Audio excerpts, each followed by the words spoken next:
En nombre del Padre, del Hijo y del Espíritu Santo. Amén. Amados hermanos, en nuestro Señor Jesucristo, nos encontramos en el domingo 15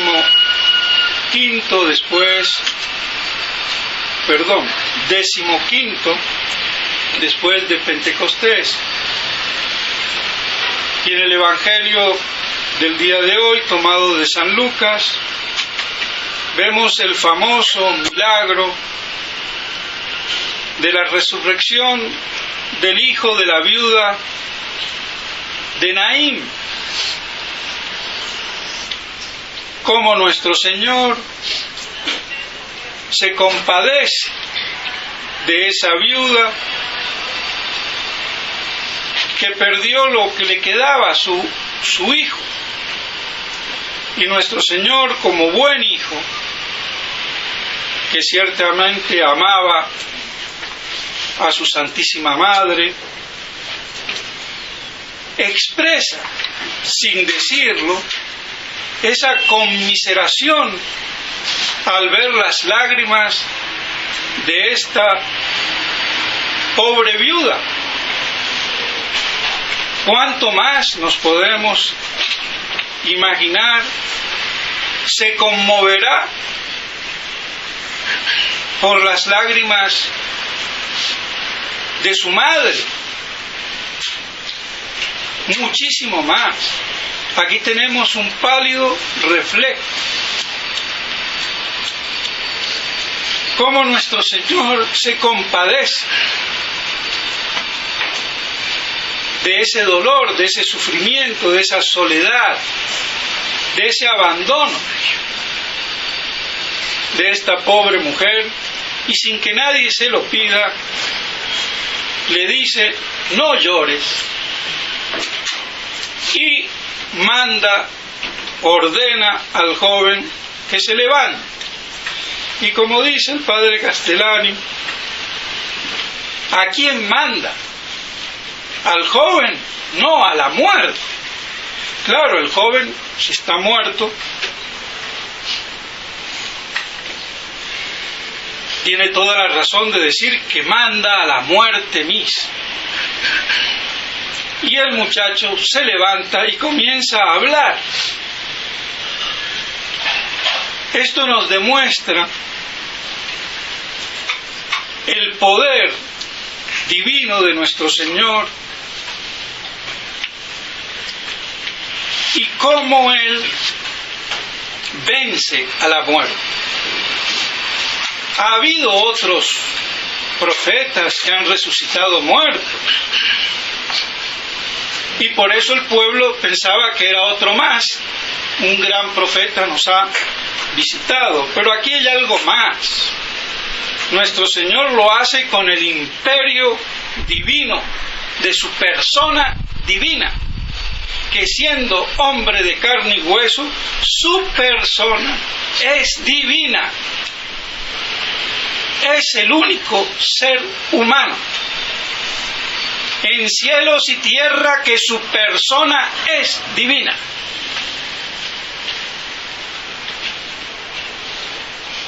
Y por eso actúa con ese poder divino, aunque el pueblo no se haya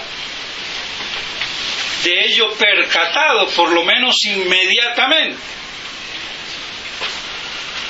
Y la muerte, mis estimados hermanos, como sabemos, simboliza todo el mal. La muerte viene, sabemos, por el pecado.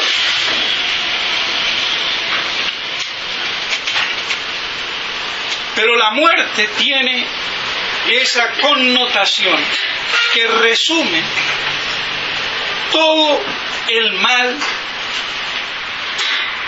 en este mundo, en esta tierra, el gran problema del mal. Por eso en este milagro de nuestro Señor no es una simple resurrección más, sino que es el acto por el cual nuestro Señor como Dios, muestra que tiene imperio sobre el mal y la muerte, y la vence. Ese es el sentido trascendental de este primer milagro de nuestro Señor Jesucristo resucitando al hijo de la viuda de Naín. Cómo Él vence el mal,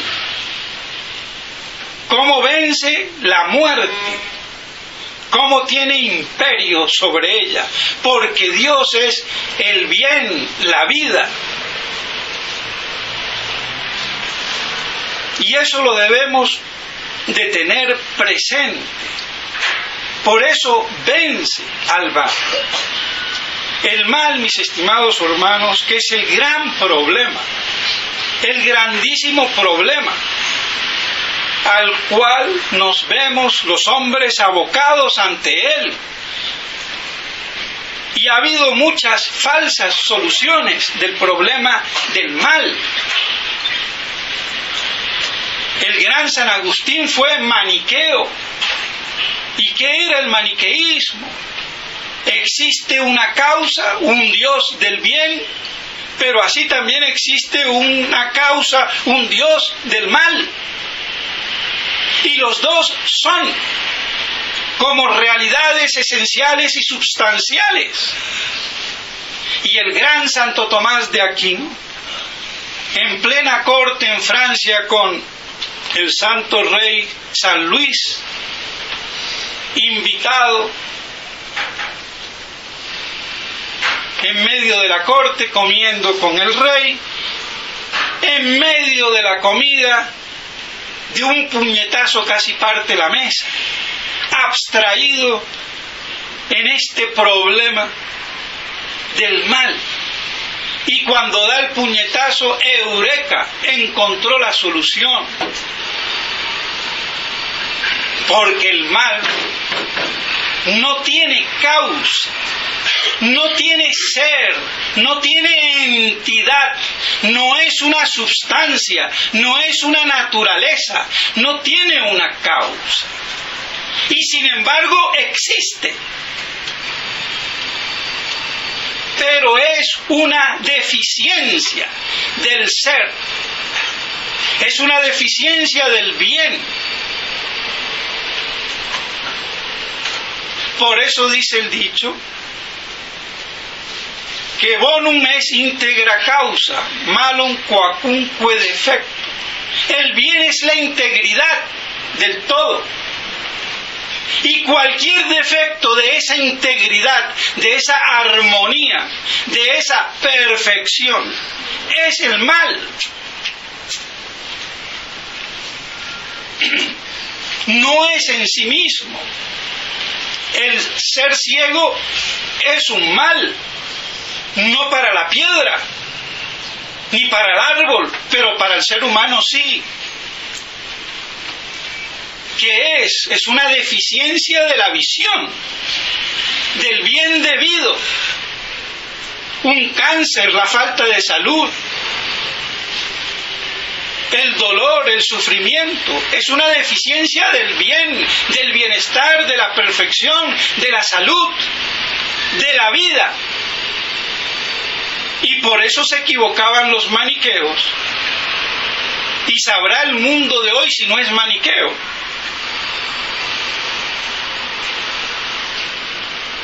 Equivocándose, dándole entidad, realidad sustancial, considerándolo una cosa con su causa. Lo que tiene es una deficiencia causal. Y por eso el mal siempre inhiere en el bien, en el ser, en la perfección. Y es una carencia. Por eso existe, pero no es. Y aquí vienen los conceptos filosóficos, que no es lo mismo ser y existir. Y aun cuando uno habla en el lenguaje castellano o cualquier lengua vulgar, el ser es ambiguo, porque puede significar el acto de ser, el esse ut actus essendi, o el ente, la cosa ya total en sí. Y la existencia, que es el resultado de poseer las esencias, ese acto de ser, y que se da extra causas. De ahí viene existir fuera de sus causas. Y la causa que nos hace existir es el ser, pero el ser como acto, actus essendi, porque no hay una palabra en español ni en francés que nos pueda expresar a cabalidad esa noción. Nos damos cuenta cómo es necesaria la filosofía, la metafísica. Y por eso se puede decir que existe, pero no es. ¿Y en qué sentido se dice que no es? Por eso es una deficiencia del bien, de la verdad, de la vida. En sí mismo no podría existir. Es como un parásito del ser. Esa es la realidad del mal. Pero no acaba allí la cosa. ¿De dónde viene ese mal? Si Dios es bueno, hay una objeción muy profunda. Si Dios es bueno, ¿de dónde viene el mal? Dios no es causa del mal. Y sería impío y una aberración pensarlo. Y un error adjudicar a otro Dios, por decirlo así, o causa de ese mal. Entonces, ¿de dónde sale? Mis estimados hermanos, ahí viene el otro problema de la defectibilidad de la libertad humana y de toda libertad creada, tanto la humana como la angélica.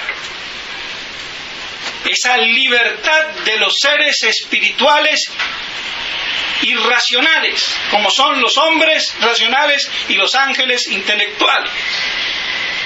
Y esa libertad creada es esencialmente defectible, como la criatura, porque solo Dios es indefectible e infalible. Pero esa deficiencia de la libertad no es, como hoy se cree, un derecho ni una acción de la libertad en el ejercicio de su acción, sino que es una deficiencia que viene de la intrínseca deficiencia de toda criatura que no es Dios, no es la plenitud de ser. Y por eso toda otra cosa fuera de Dios es limitada, finita, porque solo Dios es infinito e indefectible e infalible.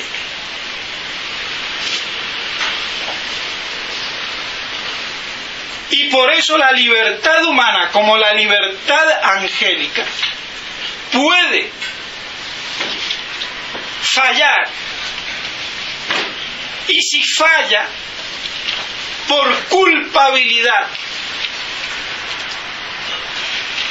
pecaminosa, se introduce la perfidia del mal.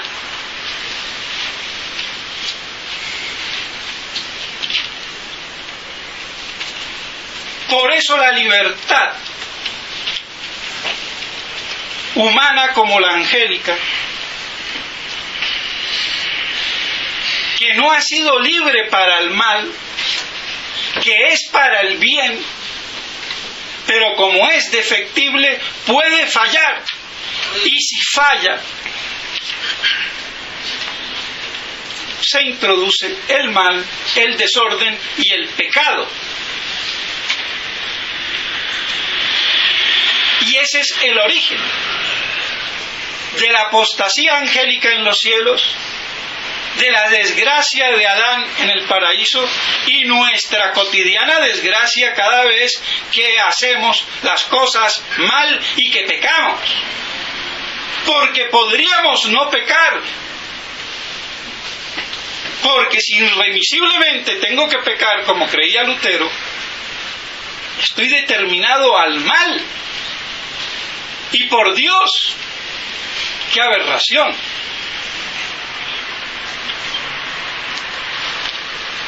Y esto fue lo que le dio esa luz a Santo Tomás, cuando en medio del convite regio descubre aquello que después hoy conocemos y que yo medio estoy explicando. Y el rey San Luis, lejos de escandalizarse lo que dijo, quietos, papel y lápiz, a escribir lo que ese hombre está pensando.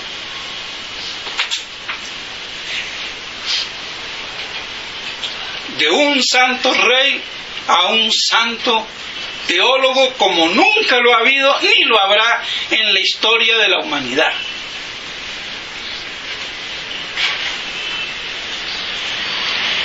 Y así, mis estimados hermanos, se explica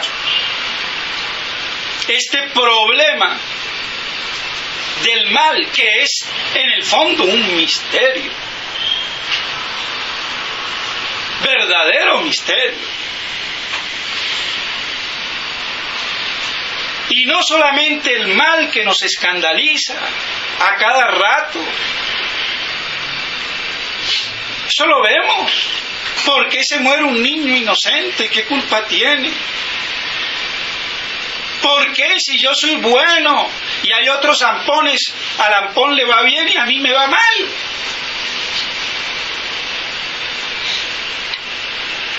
¿Por qué existe la miseria, el dolor, el sufrimiento, el llanto, el hambre, la muerte? Por eso, por este desbarajuste de la defectibilidad de la libertad que peca. Y por eso peca. Sin libertad no habría pecado. Una vaca, un burro, un gato no pecan, porque no son libres ni responsables. Pero el hombre y el ángel sí.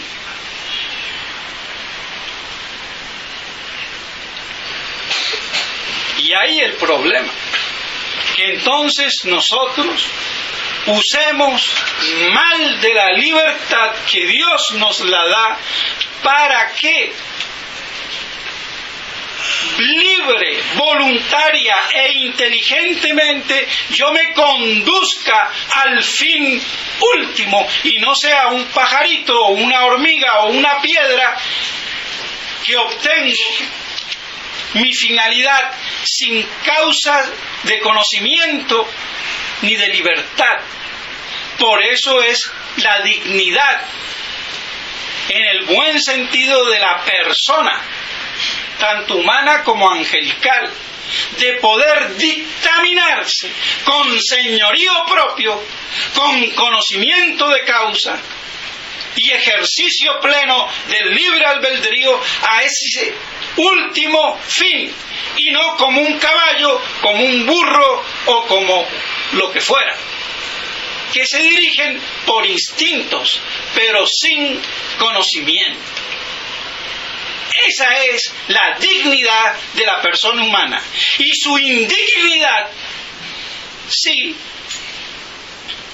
no elige lo que es correcto y se encamina a ese fin último. Y eso es el pecado, el mal y la muerte. Esa es la explicación teológico y filosófica del mal, sin querer explicarlo todo, pero por lo menos dar una breve síntesis que nos desentrañe ese misterio que tanto nos hace claudicar y a cuánta gente no desvía. Dios es bueno y entonces el mal. O no existe el mal y todo es bueno. Y por eso es bueno hoy ser gay o geisha.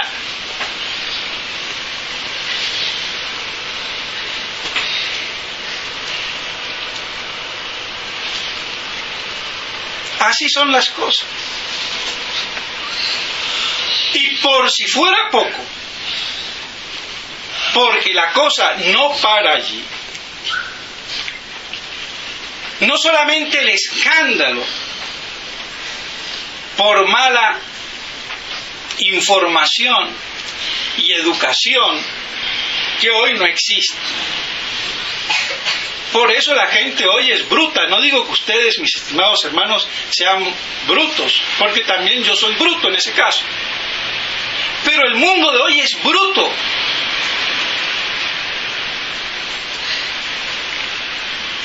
Porque no hay inteligencia, no hay sapiencia, no hay orden. Y por eso esa moda loca de pelos parados, de pantalones rotos, o que se le caen de las caderas como a Cantinflas. Gran profeta Cantinflas, lo que él hacía como burla, hoy es dogma en la moda. Y por eso tanto tilingue por ahí.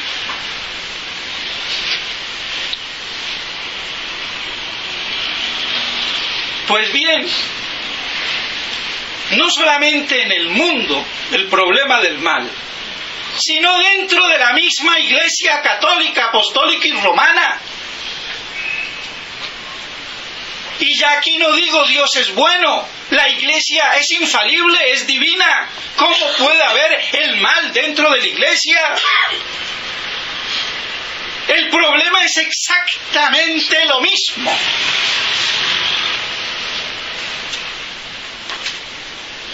Y el escándalo. ¿Cuántos tradicionalistas, gente de bien, de buena fe, alarmados y hasta escandalizados por lo que ven a partir de Vaticano II, no quieren con buenas intenciones dejarse arrastrar? Pero cuán diversas son las soluciones. Y aquí me toca hablar de un problema que nunca he querido hablar y ahora medio voy a hablar. ¿Cómo explicar el mal dentro de la Iglesia? Antes habíamos visto cómo existe el mal si Dios es bueno. Y aquí cómo existe esta crisis de fe si la Iglesia es divina y por ende infalible. Y para colmo, el Papa es infalible.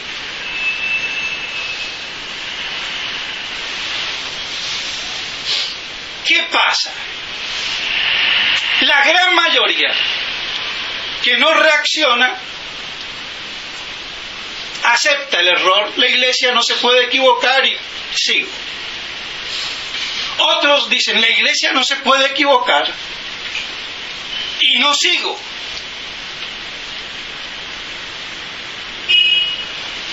Pero la cosa no para ahí, porque pretenden dar una solución como la solución que puede ser buena o mala del llamado sedevacantismo.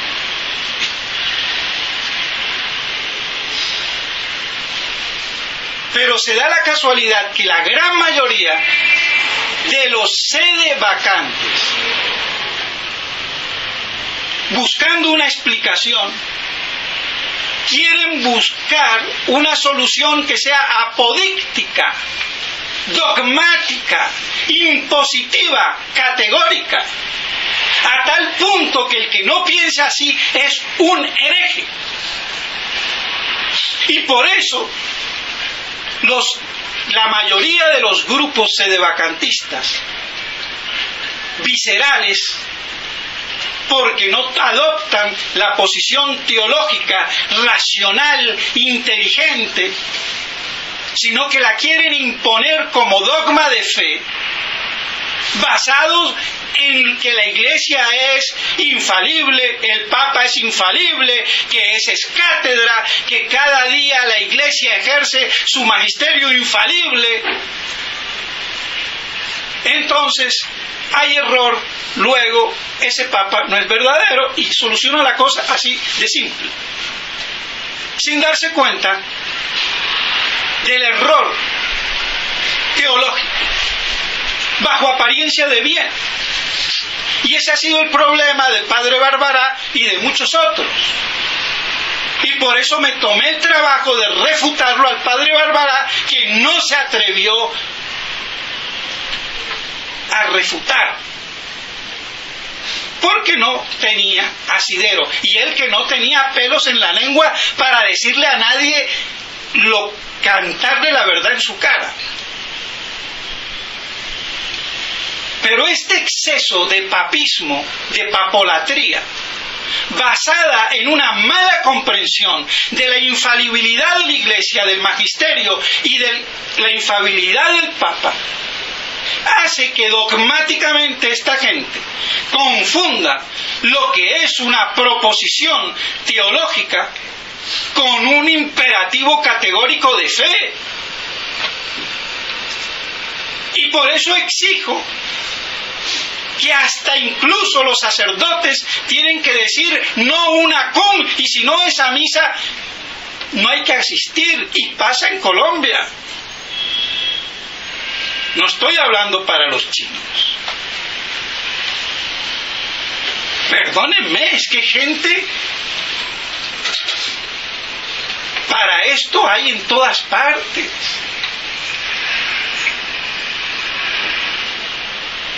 Entonces, ¿cómo me explico yo si la iglesia es indefectible, infalible porque es divina, e incluso el papa es infalible cuando habla es cátedra? ¿Cómo pasa eso? Exactamente lo mismo. Porque está la libertad defectible. Ah, pero no está la infalibilidad.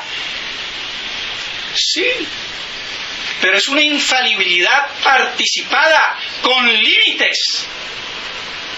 Porque sin límites solamente Dios es plenitud de ser, e indefectible e infalible. Sin límites, sin definiciones. Por eso yo no puedo definir a Dios poniéndole límite. Pero cuando la iglesia define la infalibilidad de la iglesia y del papa, pone límites. Pero yo no puedo ser tan bruto de no darme cuenta y de sacar las cosas de su contexto. Porque cuando la iglesia habla que es infalible, es dentro de unos parámetros precisos, y más aún cuando habla del Papa infalible. Porque si yo hago al Papa persona divina, como de hecho lo hacen todos estos inconscientemente, pero lo hacen. Y el que no piensa así es hereje. El Papa es infalible, definido por la Iglesia, por la Pastor Eternus, por Pío IX, en los parámetros ex cátedra, que son los parámetros extraordinarios de la infalibilidad solemne universal de la Iglesia. Pero yo no puedo confundir eso con el magisterio universal ordinario de la Iglesia, ni del Papa solo. Hay que entender, para medio resumir, porque es muy complejo, que la infalibilidad en la Iglesia es esencialmente colegial, porque es la Iglesia docente, el cuerpo de los sucesores de los obispos, el colegio apostólico, el colegio episcopal, con su cabeza el Papa. Pero es infalible el colegio, no el Papa solo ni los obispos solos, sino unánimes y concordes como un cuerpo orgánico con cabeza. Eso es lo que es infalible, tanto en el magisterio ordinario universal de la Iglesia y en el magisterio universal extraordinario o solemne de la Iglesia en concilio ecuménico. Pero hay una gran excepción, que es lo que definió Pastor Eterno, y estos teólogos poco ven y se dan cuenta que esa definición me está diciendo que hay una excepción por el privilegio de ser el Papa, cabeza visible y fundamento de la Iglesia, y vicario de Cristo, y autoridad suprema, sin colegialismos jurídicos que no hay que confundir con colegialismo magisterial, que es muy distinto. El Papa solo, exclusivamente, por ser el vicario de Cristo, el obispo de Roma, la cabeza visible, goza de la misma infalibilidad que tiene la Iglesia en su magisterio universal, extraordinario o solemne, y por eso el Papa puede definir verdades solemnemente dogmatizadas. Y en cualquier lugar y a donde se le dé la gana, puede hacerlo. En un concilio, fuera del concilio, en una encíclica, en una bula, o no hacerlo. Pero él es la última instancia como persona individual, pública, que goza de esa infalibilidad de toda la Iglesia colegialmente considerada. Si esto no lo entiende el padre Barbará y no lo entienden los sedevacantistas viscerales, es un problema de inteligencia.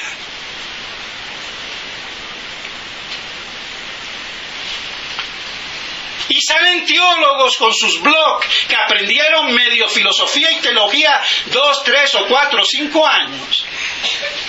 Y ya dictaminan ahora y zanjan. Y no han leído la Suma Teológica, ni la Suma contra Gentiles, ni sentencias, ni de causas. No han leído ni a Santo Tomás. Y ya se creen teólogos. Y si me preguntan a mí que si me los leí, sí me los leí. Y he leído mucho más de Santo Tomás que lo que acabo de nombrar.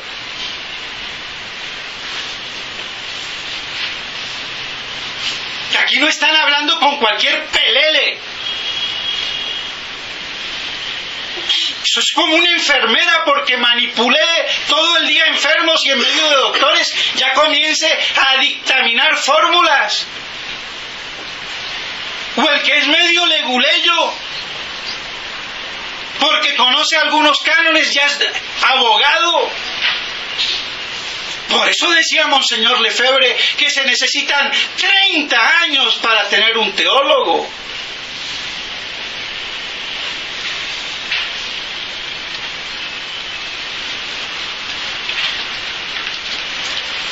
Eso es una aberración, una falta de respeto.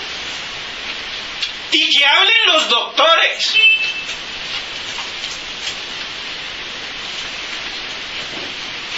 A mí no me trataron de hereje, de ridículo. Por eso me he tenido que defender a capa y espada. Y después vienen a salir a decir que no hay que ser groseros. Pero oiga,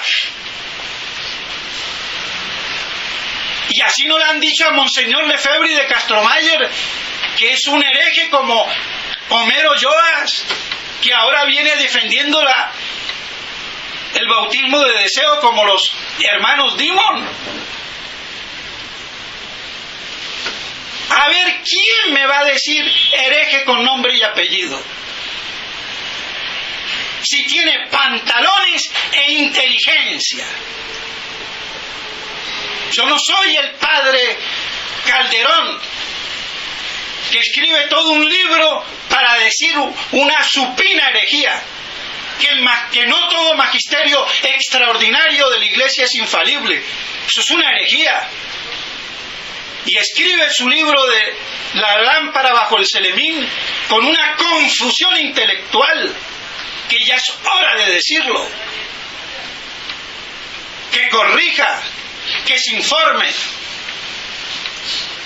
Por Dios. Y de paso se viene ahora a meter con el milenarismo. Por Dios. Esos son los problemas que están aquejando a la Iglesia y a la tradición.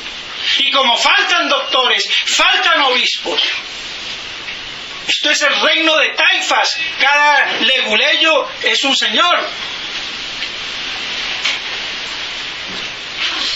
No, señor.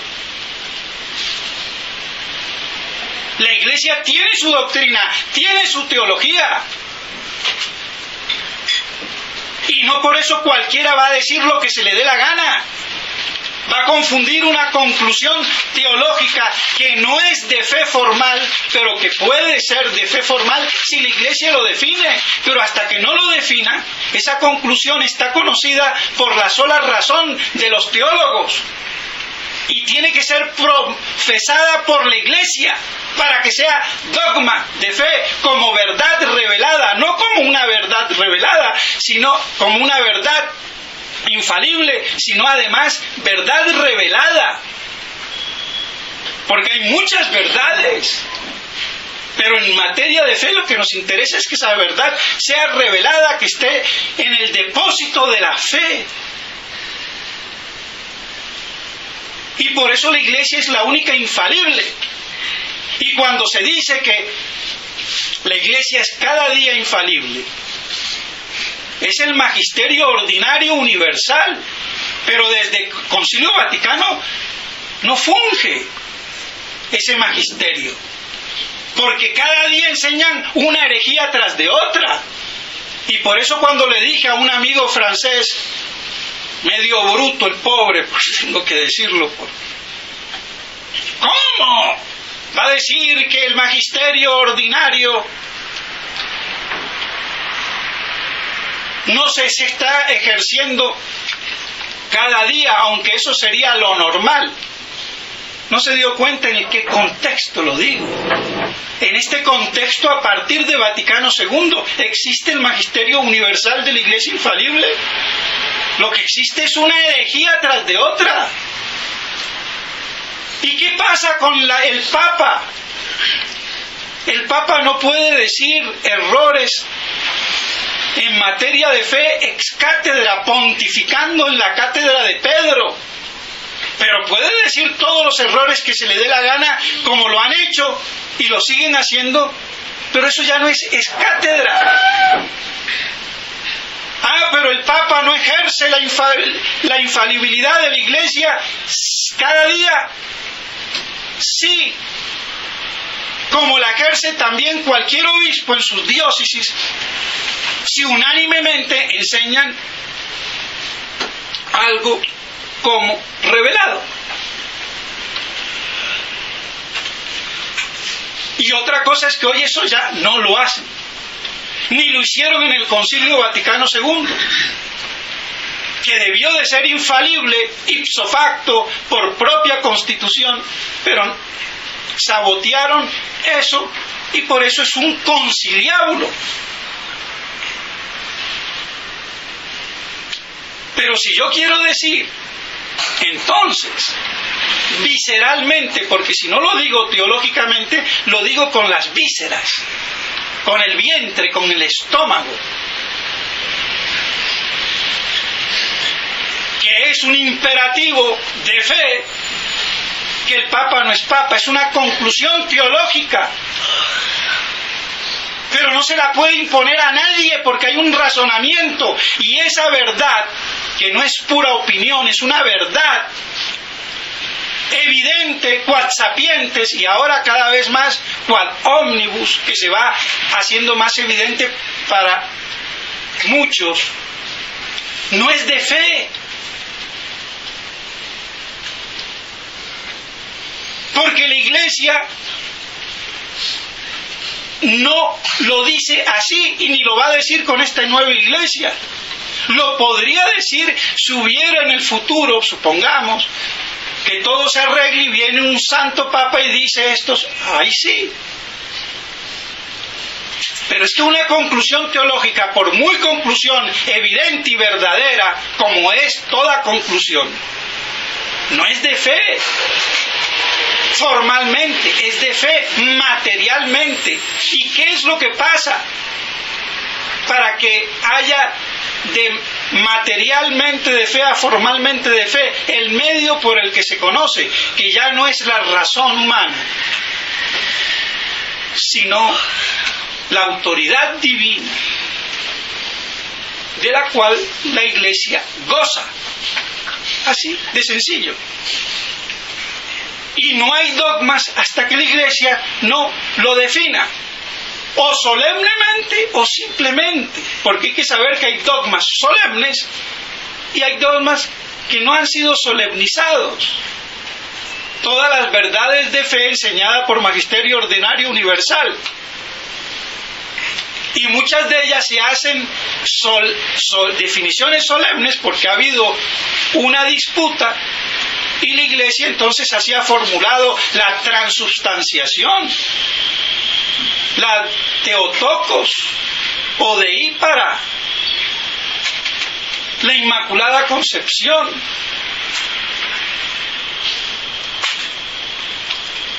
Y aquí hay mucho que decir.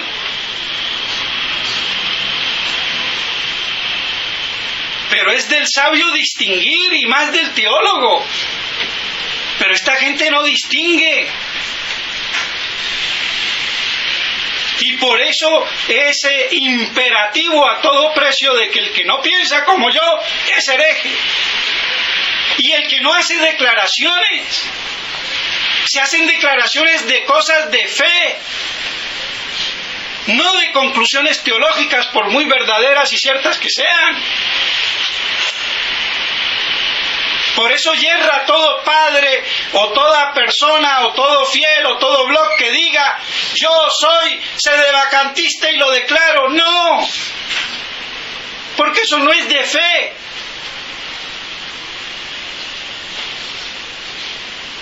Y eso prueba que tienen una confusión y un cacao mental.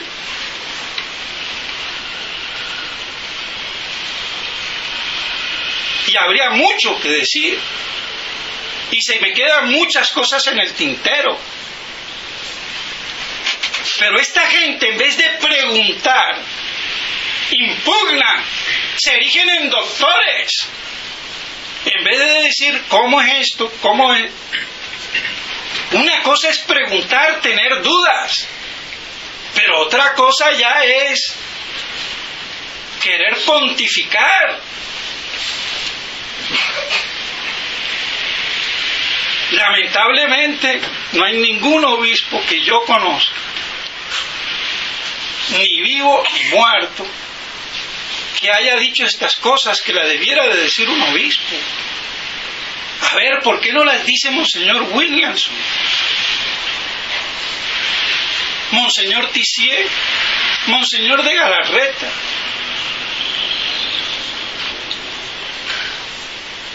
O los otros obispos que hay por ahí. Hay un problema. Y yo no me las doy de doctor ni de sabio. Pero lo que tengo que saber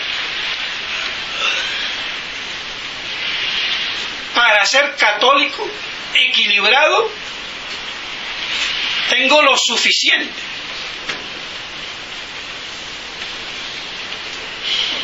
Y para podérselo decir a los fieles, y que sean equilibrados, porque para loquitos, esto mejor dicho, se presta. Y por eso todos estos, perdónenme, cortos intelectuales, fácilmente dijeron que Monseñor Lefebvre era un hereje, Monseñor de Castromayer.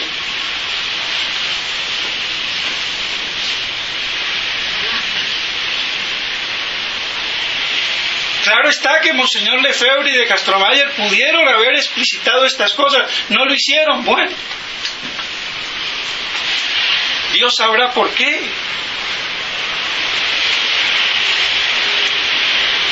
Que ahora toque hacerlo en medio de este caos. Y a ver qué resultado va a dar.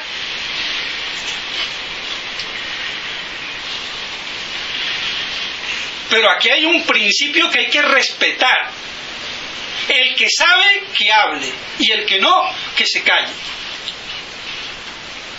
Y el que sabe a medias, que pregunte. Pero no que impugne.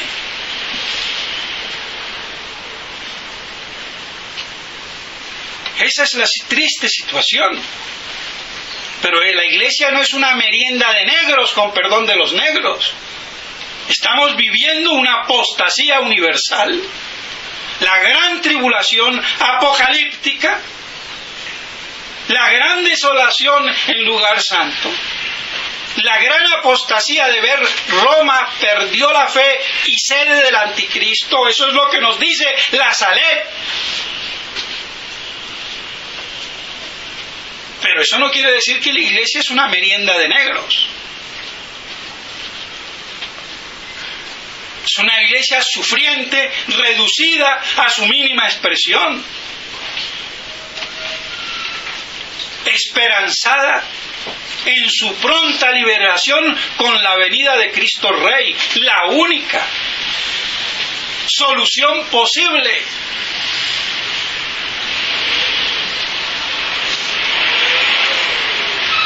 Ahora, lamentable que esto no lo vean, ni aún los padres que han reaccionado con valor, como esos que cada día están reaccionando más y se medio agrupan alrededor de Monseñor Williamson.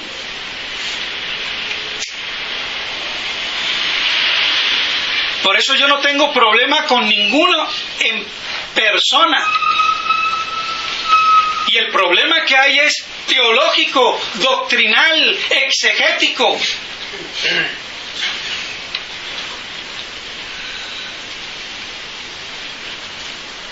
Pero como en la iglesia faltan doctores, polulan ahora los doctorcillos. Y no es que yo sea doctor.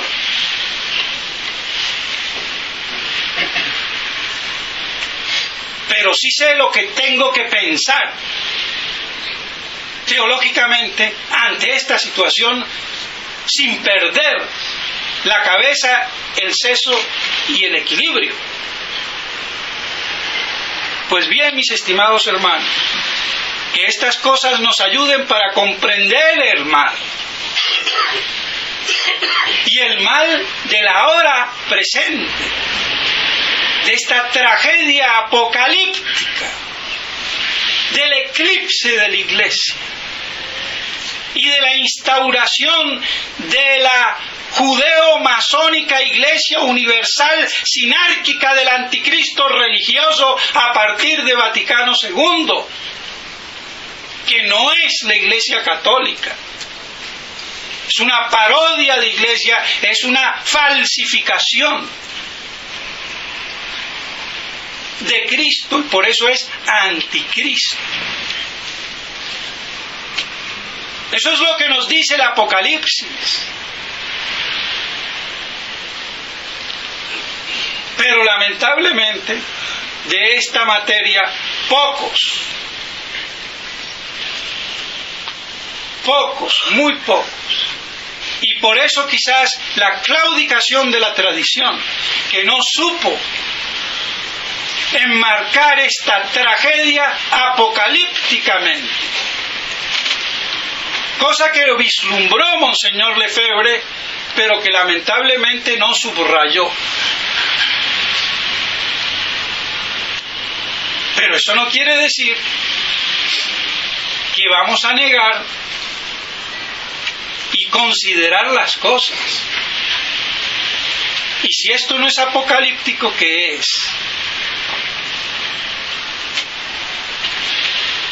Pues bien, mis estimados hermanos, que todo esto nos ayude a comprender el problema del mal en el mundo, en la Iglesia y en esta crisis actual. Que la Santísima Virgen María nos ayude a meditar estas cosas en el corazón y que podamos así perseverar en la fe y en la gracia de Dios para que nos podamos salvar y ayudar a salvar a los demás. En nombre del Padre, del Hijo y del Espíritu Santo.